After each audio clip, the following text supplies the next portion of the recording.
I always hated school. And I'm not saying that just to look cool. For 13 years of my life, I sat in those chairs and played along, acutely aware that I didn't belong in the broken system that kills the joy for learning.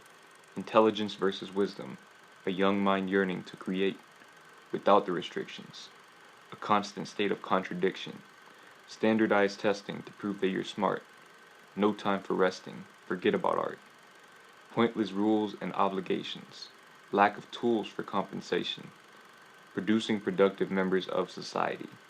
This isn't a one-size-fits-all glove. Variety is what they need. Show them their options, then let them succeed, free from the toxins of our broken education system. I still remember my last day of high school. I was wearing a pink shirt from H&M. I was wearing black jeans, also from H&M. I was wearing my black Vans. It was cloudy outside. I remember that day so vividly. January 19th.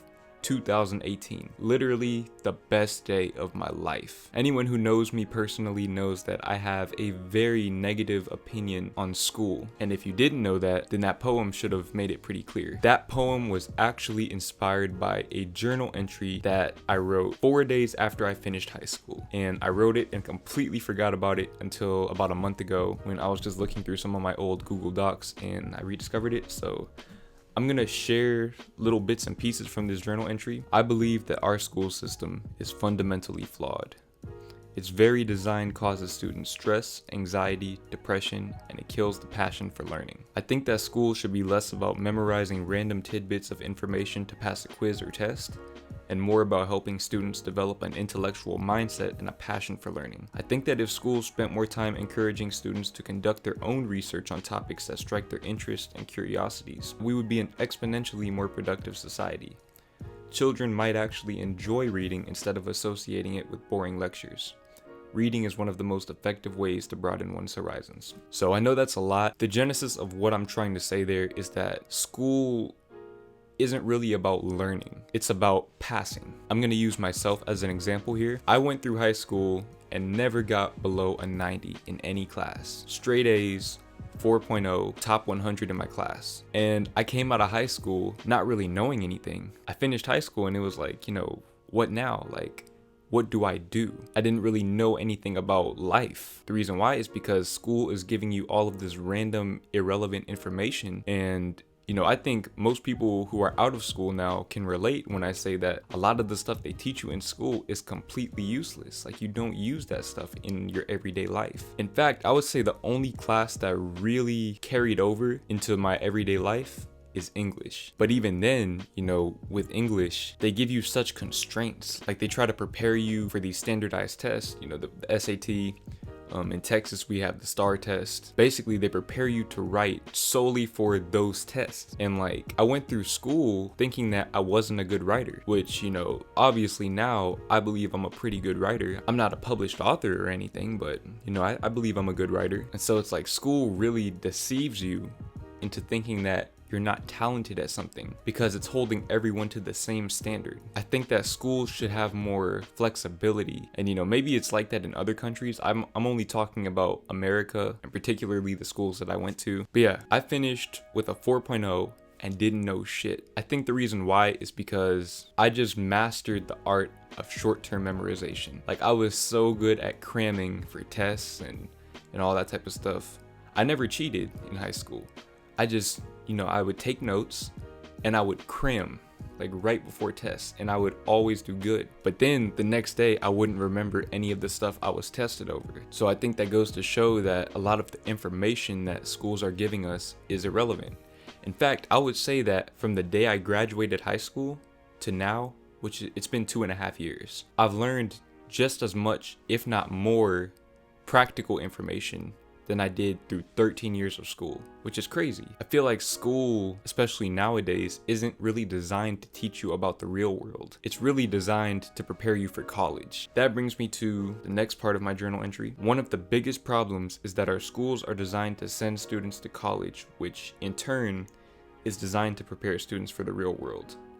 The stress that students feel is caused by society's stigma for failures. Colleges are extremely competitive and the job market even more, and there are bound to be failures. This causes students to overload their schedules with a ton of extremely difficult courses that they would otherwise never consider, which leads to vast amounts of stress, and stress is not something that should be introduced in such large doses to the developing mind. So by that, I'm basically referring to all the students that would just take a bunch of AP classes to raise their GPA. You know, they would take these advanced classes in subjects that they didn't necessarily care for. Like, if you know you hate math, why would you take an advanced math class? And like, I did that. I remember I took pre-AP Algebra 2 my junior year, and I didn't even like math. Like, I don't know why I did that. I guess I just wanted my GPA to go up, because, you know, you have your unweighted GPA and then your weighted GPA, and your weighted GPA is what calculates your class rank. I wanted to get into UT Austin. So in order to get into UT Austin with automatic admission, you had to be top 7% in your class, I believe. So I just started taking advanced classes in subjects that I didn't care about. And, you know, it worked. I got accepted into UT Austin automatic admission, and I ended up not even going there. So I wasted my time with that. But I feel like that kind of illustrates my point, how students take classes and focus more on their grades than actually learning the content, because a lot of the content is irrelevant. Like I said, I've learned just as much, if not more, since I left high school than elementary, middle, and high school combined. You know, and I'm talking about practical information, how to get rich, you know, how to start a YouTube channel, law of attraction, like stuff that actually matters, you know? The average person does not need to know anything about sine, cosine, tangent. That shit does not matter. And, you know, I'm not blaming the teachers for teaching this information, because it's their job. You know, they had no other choice. But it's just the whole school system in general is very, very inefficient, in my opinion. If you're in school right now, I'm gonna put you on game real quick. There are 3 things that you need to do to learn actual valuable information. That's reading, read books. You may think you don't like reading, but in reality, your school is probably just making you read books that you don't like. The next thing is traveling. Traveling has taught me so much. Just seeing other people experiencing different cultures. You know, going to New York, walking through Chinatown. It's experience, you know, and I always believed that you can learn way more traveling than you can behind a desk. And the last thing is the internet. Use the internet to your advantage. I feel like a lot of people take the internet for granted. I have learned so much stuff on the internet. I've learned about stocks. I've learned about e-commerce, you know, YouTube, just all types of ways to make money.